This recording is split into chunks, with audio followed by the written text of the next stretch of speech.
But what I found, through having friends who went through Hurricane Katrina and having friends who have gone through the Malibu fires a couple years ago, there's nobody there to help these people rebuild. They might get a subsidy from the government or they might get a check from their insurance, but then they don't know what to do.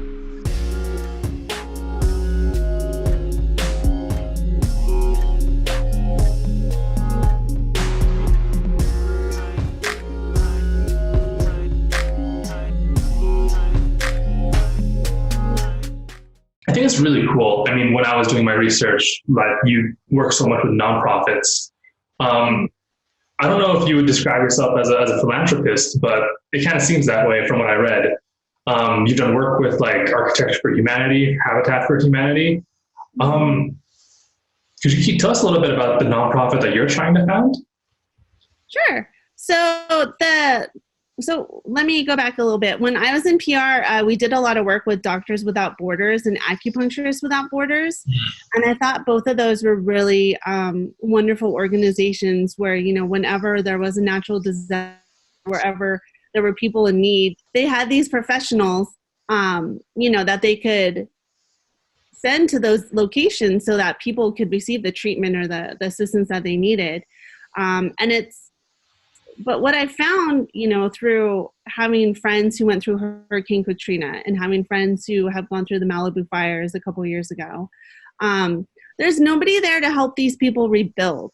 They might get a subsidy from the government or they might get a check from their insurance, but then they don't know what to do.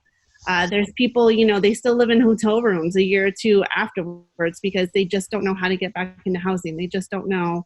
I knew of one former client. Her and her family actually slept on the floor in their home because they didn't know how to go about putting it back together again.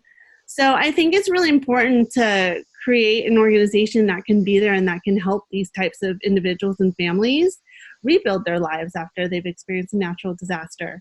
So I want to kind of do my own spin on Doctors Without Borders. And I'm in the process of creating an organization called Designers Without Borders. And basically, it's going to be a coalition of designers who are going to volunteer their time, and we are going to make them available to assist these victims of natural disasters so that they can have a place of normalcy, they can get their home back, and they can, move on with their lives. That's incredible. Like honestly, it's remarkable work, and thank you for doing it. Yeah, I'm really excited. I have a number of design friends who are kind of excited and on board. So right now it's kind of not the fun part where you have to do all the paperwork and you have to kind of submit for grants and get all the I's dotted and the T's crossed. But I think once we get all that in place, we can go. And so I'm excited on the improvements and how we can kind of help the individual communities. Awesome.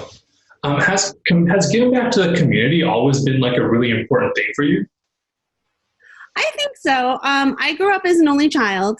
And so, not having brothers and sisters in the home, I kind of always had either I was entertaining myself or I was going outside and kind of finding entertainment.